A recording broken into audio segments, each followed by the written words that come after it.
et en premier lieu peut-être le premier magistrat de cette belle et magnifique ville de Lorient que je connais bien pour y venir depuis des années chaque mois et on parlait avec monsieur le maire et merci vraiment et je suis très touché personnellement que vous soyez là ici pour ce moment très important pour le service public de l'audiovisuel.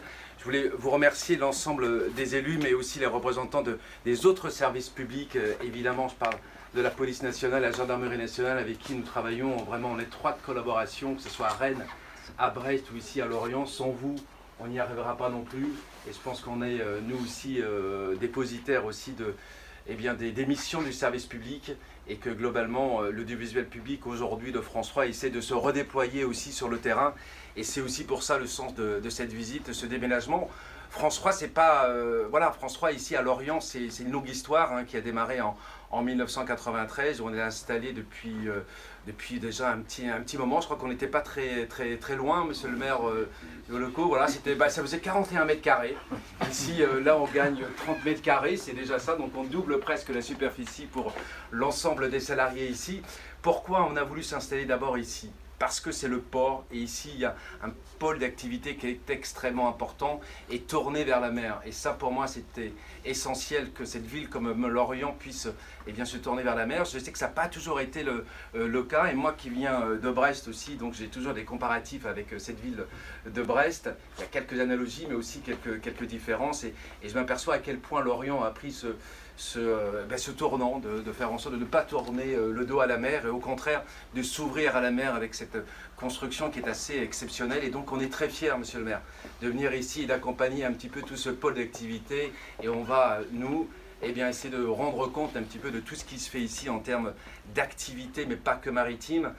J'arrive en plus dans une région, je trouve, qui est extrêmement dynamique. Ici, vous le savez, le bassin d'emploi de Lorient est plutôt un bassin d'emploi qui est assez vivant. On en parlait tout à l'heure avec monsieur le maire et moi j'avais révisé un petit peu mes fiches avant de venir.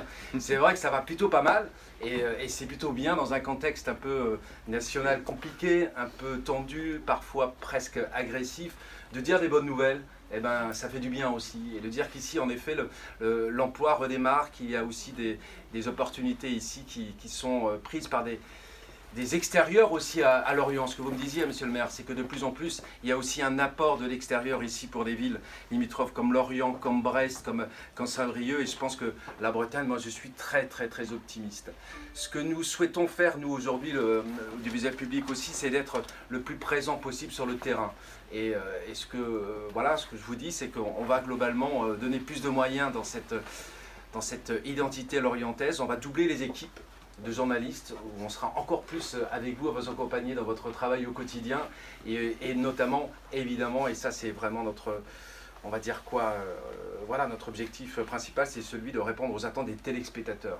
Et ce que je dis ici, ce que j'ai dit à Rennes, ce que j'ai dit à Brest, c'est que nous aussi, service public de l'audiovisuel, on doit prendre en compte tout ce qui s'est passé dans notre pays, et notamment sur le phénomène et la crise des Gilets jaunes. Je pense que nous aussi, service public de l'audiovisuel, vous à votre place et nous à notre place, on doit prendre en compte tout ce qui s'est passé, tout ce qui se passe aujourd'hui, et donc on doit recréer le lien avec le terrain. Et donc du coup, on va redéployer un peu les équipes de François sur l'ensemble du territoire, et pas que sur le littoral, parce que je pense que la donne n'est pas la même quand on est dans les terres, aujourd'hui dans les monts d'arrêt, que sur le littoral. Donc on va évidemment se déployer, et vous allez nous voir de plus en plus, notamment dans le cas des élections municipales, où vous allez voir un camping-car estampillé François. Monsieur le maire, c'est pas le camping-car du maire de Nantes, de Jean-Marc Ayrault, qu'on aurait pu racheter, mais non, on a pris une autre option, et globalement, on va se montrer. C'est-à-dire que je pense qu'aujourd'hui, il faut qu'on montre aux téléspectateurs, aux citoyens, que le service public, il est là pour être au plus proche de leurs préoccupations. Donc c'est vraiment la ligne éditoriale qu'on met en place,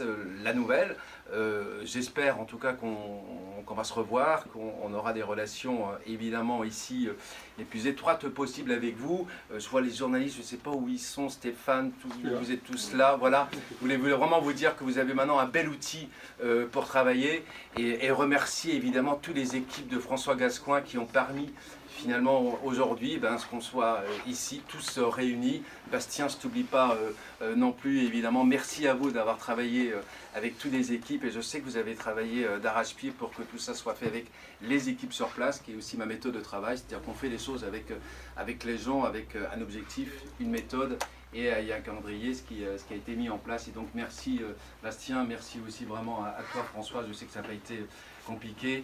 Et toi aussi Thierry, hein, je dis bonjour à toi aussi et merci à vous. Je crois qu'on va maintenant, peut-être, vous avez fait déjà les tours des locaux, c'est pas non plus immense. Hein. Donc, on a encore un peu le temps de les faire, parce qu'en face ce sera moins le quart, donc on a un peu le temps de visiter. Temps d'échanger un peu. D'accord, alors peut-être, je sais pas, vous pouvez peut-être, vous les journalistes d'étape, raconter un petit peu votre travail au quotidien. Vous pouvez peut-être prendre la parole, dire par exemple à quoi ça sert ici cette caméra dans un petit fond qui semble complètement tristounet, mais qui en fait est très animé à l'antenne. Donc Stéphane, tu veux peut-être dire un petit mot? Ici c'est ce qu'on appelle, nous notre point de direct, c'est-à-dire que à chaque fois que vous voyez à l'écran des deux personnes interviewées, le présentateur et l'invité, et ben en fait il est devant un fond bleu qui est là-bas, piloté par une caméra, filmé par une caméra robotisée qui est en liaison directe avec Rennes.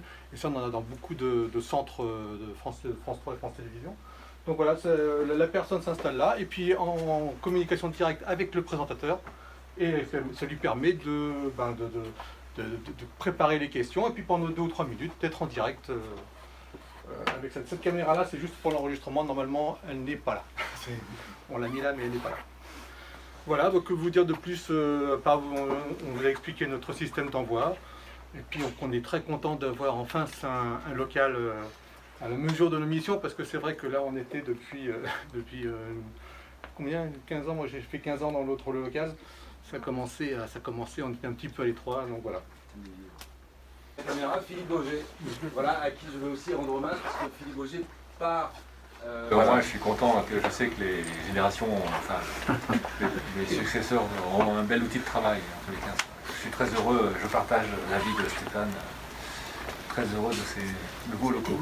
Voilà. Super, et on va bien bosser avec un maître mot, c'est la proximité, parce que je le dis régulièrement, c'est que je pense que quand on est dans un cadre de mondialisation de l'économie aujourd'hui, on n'a jamais eu autant besoin de proximité, et je pense que voilà, la proximité rassure aussi les gens, et donc du coup ça a tout le sens évidemment du service public visuel, et notamment de France 3 qui doit être au plus près des préoccupations des citoyens, et je pense qu'on en a vraiment besoin dans ces temps un petit peu troubles, justement de retrouver un peu d'ancrage territorial. Ça passe par la langue, mais ça passe par la culture, ça passe par l'économie également, et ça passe par tous les thèmes aussi que nous souhaitons porter au plus haut niveau, en tout cas dans le service public de visuel, c'est-à-dire l'éducation aussi à l'information. Je pense que nos jeunes aujourd'hui, il faut qu'on leur explique comment aujourd'hui notre métier est valorisé ou pas d'ailleurs, mais comment on fabrique une info, et je pense qu'on a une nécessité de pédagogie là-dessus, et donc nous on doit faire ce travail, et évidemment toutes les questions environnementales aussi qui nous concernent tous, et vous verrez dans les prochaines semaines arriver des nouveaux programmes sur France 3 qui j'espère en tout cas seront en adéquation avec les attentes de nos téléspectateurs. Encore merci vraiment à vous d'être là, parce que c'est un moment important pour France 3, pour Lorient. On a d'autres projets à Brest, on a d'autres projets également à Rennes. Vous le savez que dans le cadre aussi d'une réforme de l'audiovisuel public, Radio France et France 3 vont vraiment s'associer de plus en plus. Tout ça pour dire qu'il faut qu'on soit fort, et que c'est évidemment dans un contexte de concurrence aussi très exacerbé par les GAFA, par les opérateurs privés qui viennent ici sur le terrain de la proximité, parce que si les opérateurs privés viennent sur ce terrain-là, c'est que globalement il y a de l'argent à se faire, et que donc du coup on est nous aujourd'hui dans un mode de concurrence qui n'existait pas autrefois. Donc il faut évidemment qu'on se remette en question, et les services publics visuels se remettent en question pour être, d'être au plus proche de vous. Voilà ce que j'avais envie de vous dire.